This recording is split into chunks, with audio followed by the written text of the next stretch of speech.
जय हिंद एस्पिरेंट्स। तो जैसा कि सबको पता है 13 अप्रैल 2025 को एनडीए का एग्ज़ाम आने वाला है। तैयारी मजबूत कर लेनी है, अब समय बचा नहीं है। ज़्यादा से ज़्यादा प्रीवियस ईयर क्वेश्चंस को सॉल्व करने हैं और इसीलिए इस सीरीज़ में हम प्रीवियस ईयर क्वेश्चंस को डिस्कस कर रहे हैं टॉपिक वाइज। इस सीरीज़ में ये नेक्स्ट वीडियो है। इसमें हम बात करेंगे एंटोनिम्स के बारे में। इसके पहले हमने सिनोनिम्स के बारे में बात करी थी। तो एंटोनिम्स हम देखेंगे और क्वेश्चन सबसे पहला है। अच्छा, मैं बता दूं अगेन, ये कौन से ईयर का पेपर है? 2016 में जो पहला एनडीए हुआ था, है ना, उसका ये क्वेश्चन पेपर है, उसको हम डिस्कस कर रहे हैं। सिनोनिम्स ऑलरेडी डिस्कस कर चुके हैं। हम एंटोनिम्स की तरफ बढ़ते हैं। क्वेश्चन लिखा हुआ है, he handled the machine with deft fingers. Deft का क्या मतलब होता है? स्किलफुल। ठीक है, उसने मशीन को एक स्किलफुल तरीके से, है ना, यहाँ पे डेफ्ट फिंगर्स का मतलब ही होता है कि उंगलियों को काफ़ी अच्छी तरीके से उसने इस्तेमाल किया, एक स्किलफुल तरीके से इस्तेमाल किया और मशीन को हैंडल किया। डेफ्ट का मतलब हो गया skilful. Options are delicate, sturdy, quick and clumsy. क्या उत्तर होगा? अगर हर एक शब्द को देखें, डेलिकेट का मतलब होता है बहुत नाजुक, है ना, बहुत ही सॉफ्ट, तो ये तो होगा नहीं।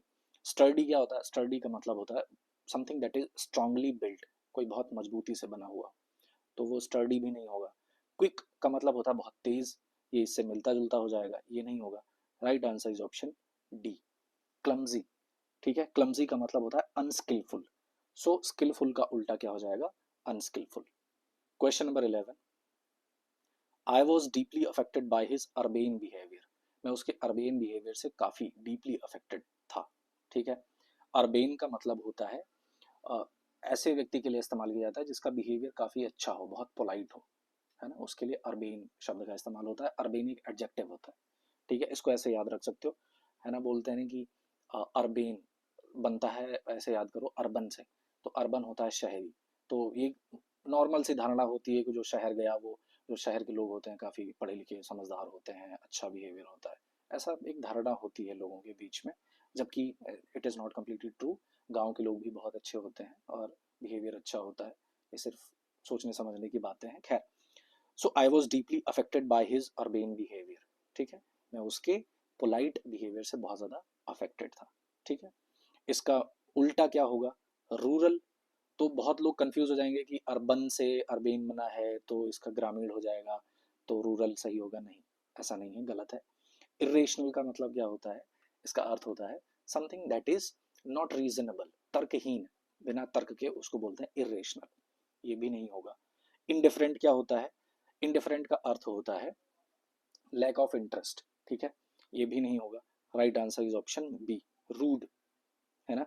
बोलते हैं यार तुम्हारा बिहेवियर बड़ा रूड है, बड़ा बड़ा बेकार सा है ना, रूड बिहेवियर। अर्बेन अच्छा बिहेवियर और रूड बुरा बिहेवियर, ऑब्वियसली। ठीक है, question number 12, his timidity proved costly. Timidity का मतलब होता है कायरता। तो उसकी कायरता काफी महंगी साबित हुई। अब कायरता का उल्टा क्या होगा? एरोगेंस। एरोगेंस का मतलब होता है अहंकार, ये भी नहीं होगा। स्किलफुलनेस, स्किलफुलनेस तो होगा नहीं, कौशल तो होगा नहीं। ठीक है, कनिंग। कनिंग का मतलब होता है धूर्त, है ना, धोखेबाज, ये भी नहीं होगा, सही सेंस नहीं बिठा रहा है। Right answer is option B, boldness, साहस। ठीक है, तो कायरता का उल्टा क्या होगा? साहस। Question number 13, arrangements were made to handle the mammoth gathering tactfully. Mammoth का मतलब होता है बहुत बड़ा। ठीक है, तो अरेंजमेंट्स ऐसे बनाई गई थी कि बहुत बड़े जो गैदरिंग है, जो लोग इकट्ठा होने वाले हैं बहुत ज़्यादा मात्रा में, बहुत बड़ी मात्रा में, उनको टैक्टफुली हैंडल किया जा सके। तो मैमथ का मतलब होता है बहुत विशाल का है, वेरी बिग। इसका उल्टा क्या होगा? सिग्निफिकेंट नहीं, नॉइजी नहीं, बहुत साफ सुथरे शब्दों में लिखा हुआ स्मॉल, एकदम सिंपल सा क्वेश्चन है। मेहमत का उल्टा स्मॉल। अच्छा, अनरूली क्या होता है? रूल्स याद रखते हो ना, जैसे जो रूल्स को बहुत याद रखता है, हर एक काम रूल से करता है, तो वो अच्छा आदमी है। लेकिन वही कोई व्यक्ति बिना रूल्स को ध्यान में रखे हुए, है ना, सारे रूल्स को भुला करके काम करे, तो वो कैसा व्यक्ति होगा? अनुशासनहीन व्यक्ति होगा, है ना। Something somebody that is unable to control, difficult to control, बिना रूल्स के काम कर रहा है एकदम अनुशासनहीनता से, तो उसके लिए अनरूली का इस्तेमाल होता है। By the way, in this question right answer is option B. Question number 14, he was engrossed in his work when I walked in. Engrossed का मतलब होता है डूबा हुआ, तल्लीन। तो वो अपने काम में डूबा हुआ था जब मैं अंदर गया। इनग्रॉस्ड का उल्टा ऑक्यूपाइड, ऑक्यूपाइड का भी मतलब होता है किसी काम में व्यस्त, तो ये तो होगा नहीं। क्वेश्चंस में इस क्वेश्चन के ऑप्शंस क्या क्या है? Inattentive, engaged, absent. अच्छा, एब्सेंट का तो मतलब होता है अनुपस्थित, ये तो नहीं होगा। एंगेज्ड का भी मतलब होता है व्यस्त होना, ये मिलता जुलता हो जाएगा, ये भी राइट आंसर नहीं है। Right answer is option B, inattentive. Attention से बनता है अटेंटिव, और अटेंटिव का उल्टा होता है इनअटेंटिव। तो जो कि अटेंशन नहीं दे रहा है, किसी चीज पे ध्यान नहीं दे रहा है, वो इनअटेंटिव हो जाएगा। तो इंग्रॉस्ड का उल्टा inattentive. Now question number 15, these are the main points of the preceding paragraph. Preceding का एंटोनिम बता रहा है। सो कह रहा है कि these are the main points of the preceding paragraph. Preceding का मतलब होता है पहले, कोई चीज पहले आई हो उसके लिए प्रीसीडिंग होता है। तो जो पहले आई हो उसका उल्टा क्या होगा? जो बाद में आएगी। तो बाद में आएगी के लिए क्या होता है? Following, previous, first, last. Right answer is option A, following. हम बोलते हैं ना कि आंसर द फॉलोइंग क्वेश्चंस, तो जो आगे आने वाले क्वेश्चंस है, बाद में आने वाले क्वेश्चंस है, उनका आंसर कीजिए। सो प्रीसीडिंग का एंटोनिम होगा फॉलोइंग। ठीक है। Question number 16, he made a shrewd guess. Shrewd का क्या मतलब होता है? श्रूड का अर्थ होता है किसी ऐसे व्यक्ति के लिए इस्तेमाल किया जाता है जो कि बहुत चालाक होता है, बुद्धिमान होता है। उसके अंदर ऐसी समझ होती है कि वो चीज़ों को बहुत आसानी से और बहुत अच्छे तरीके से समझ के उसके बीच में जजमेंट का काम करता है। ठीक है। तो ऐसे व्यक्ति के लिए श्रूड का इस्तेमाल होता है। So he made a shrewd guess. इसका मिलता जुलता तो शब्द क्लेवर है, तो ये तो होगा नहीं। इनकरेक्ट का मतलब हो जाता है और गलत, ये भी नहीं होगा। अब कंफ्यूजन होती है लोगों को वाइल्ड या फिर डिस्क्रिमिनेटिंग। तो देखो, डिस्क्रिमिनेट का अर्थ होता है भेदभाव करना, तो उसी भेदभाव से बना है डिस्क्रिमिनेटिंग। अच्छा, डिस्क्रिमिनेटिंग यहाँ पे एक पॉजिटिव सेंस में यूज हुआ है। डिस्क्रिमिनेटिंग ऐसे शब्द यानी ऐसे व्यक्ति के लिए भी इस्तेमाल करते हैं जो कि बहुत समझदार होता है और बहुत विवेकशील होता है। कैसे? यानी कि वो चीजों में अच्छे से फर्क करना जानता है, डिस्क्रिमिनेट करना जानता है। यहाँ पे निगेटिविटी वाला डिस्क्रिमिनेशन नहीं कर रहा है, वो एक पॉजिटिविटी वाला डिस्क्रिमिनेशन कर रहा है कि क्या सही है क्या गलत है। उन दोनों में अलग अलग तरीकों से उस चीज को समझ करके एक राइट डिसीजन देता है। ऐसे व्यक्ति के लिए डिस्क्रिमिनेटिंग शब्द का इस्तेमाल होता है। ठीक है। But according to this question right answer is option B, shrewd, बहुत ही समझदार, और वाइल्ड का मतलब होता है बिना किसी ध्यान दिए कैजुअल। जैसे इस सेंस में यहाँ पे वाइल्ड जो यूज हुआ है वो इस सेंटेंस के हिसाब से यूज हुआ है। ठीक है। ओके,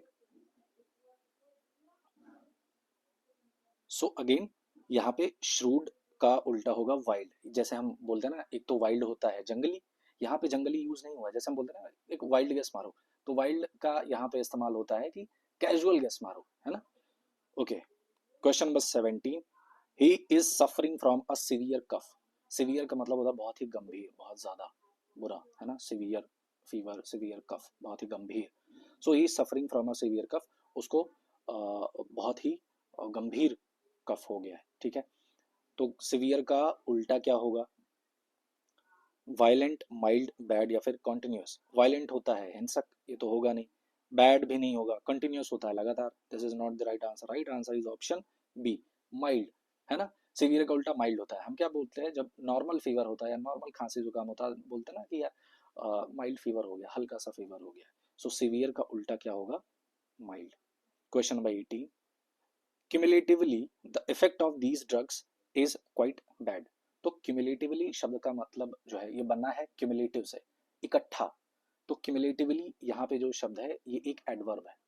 तो इसका अर्थ होता है जब एक साथ किसी चीज को एज अ होल लिया जाता है ना, तो उसको क्यूमुलेटिवली बोलते हैं। इसका उल्टा क्या होगा? तो यहाँ पे एक साथ एज अ होल लिया जा रहा है, WHOLE। ठीक है, होल। तो इसका उल्टा क्या होगा? सिंगल। तो right answer is option A, individually. कोई चीज एक साथ ना लेकर के इंडिविजुअली ली जा रही है, तो वो इंडिविजुअली हो जाएगा। ऑब्वियसली का मतलब होता है something that is very clearly. Clearly तो इसका हो ही जाएगा। कलेक्टिवली इसका मिलता जुलता हो जाएगा, क्योंकि कलेक्टिवली बना है कलेक्ट से, कलेक्शन से, है ना। तो कलेक्टिवली भी इसका सिनोनिम हो जाएगा। बट यहाँ पे बात की जा रही है एंटोनिम की, तो एंटोनिम होगा individually, option A. Question number 19, he was conspicuous because of his colourful shirt. Conspicuous का मतलब होता है something that is very clear, आसानी से विजिबल हो, लास्ट में ओ यू एस लगा है तो ये क्या होगा, एक एडजेक्टिव होगा, राइट। और ये बनता है, एक रूट वर्ड होता है S P I C, spic, यानी कि something that is visible, clear से बनता है। सो कॉन्स्पिकस ऐसे शब्द के, ऐसे व्यक्ति या ऐसे एडजेक्टिव, इसका मतलब होता है कॉन्स्पिकस का कि something that is very clear, इतना ज्यादा वो विजिबल है ना, आराम से दिख सकता है। तो he was conspicuous because of his colourful shirt. तो वो, उसने जो कलरफुल शर्ट पहन रखी थी उसकी वजह से वो आसानी से विजिबल था, सबको ही आसानी से देख ले रहा था कि भैया ये वही आदमी है, ठीक है। अब इसका उल्टा क्या होगा, चार्मिंग। चार्मिंग तो इसका यहाँ पे कोई सेंस नहीं बनाता है। अगली, अगली भी नहीं होगा क्योंकि यहाँ पे ब्यूटीफुल और अगली एक दूसरे का अपोजिट होते हैं, तो यहाँ पे ऐसा कुछ सेंस है नहीं, ये भी नहीं होगा। स्मॉल भी नहीं होगा। Right answer is option B, एक ही बचता है, अननोटिसेबल। नोटिस करना यानी किसी चीज को समझ लेना, नोटिस करना वो आपके नजरों के सामने आ जाना। तो अननोटिसेबल यानी कि जो नोटिस करने के योग्य ना हो। तो कॉन्स्पिकस का मतलब आसानी से देख लिया जा रहा है, और इसकी का जस्ट उल्टा हो जाएगा अननोटिसेबल, यानी कि वो नोटिस करने के योग्य नहीं है, यानी कि नोटिस नहीं कर पा रहे हैं लोग उसको, ठीक है। Now question number 20 and last question of this video. He hates these continual arguments with his friend। Continual बनता है कंटिन्यूटी, कॉन्टिन्यूअस, लगातार, ये वही कॉन्टिन्यूअल। तो कॉन्टिन्यूअल का मतलब लगातार यहाँ पे है। So he hates these continual arguments with his friend. तो वो अपने दोस्त के साथ में जो इसकी लगातार बहस होती रहती है ना, आर्ग्यूमेंट्स होते हैं, उसको पसंद नहीं है, वो हेट करता है ऐसे आर्ग्यूमेंट्स को। तो कॉन्टिन्यूअल का उल्टा क्या हो जाएगा, रिपीटेड। नहीं, ये तो सिनोनिम जैसा कुछ साउंड कर रहा है। इरेशनल होगा नहीं। रेगुलर भी इसी का सिनोनिम साउंड कर रहा है कि लगातार। Right answer is option C, occasional, कभी कभी। कंटिन्यूअल का मतलब हो गया बार बार, लगातार, और ओकेजनल का मतलब क्या होता है, कभी कभार वाला, ठीक है। So option C is the right answer and it is the antonym of continual. So these were the questions of 2016 one NDA, और ये एंटोनिम के क्वेश्चंस थे। आई होप आपको समझ में आए होंगे। वीडियो को लाइक करिएगा, चैनल को सब्सक्राइब करिएगा, कोई सुझाव हो, सलाह हो, कमेंट बॉक्स में डालिएगा। मिलते हैं नेक्स्ट वीडियो में, टिल देन टेक केयर, जय हिंद।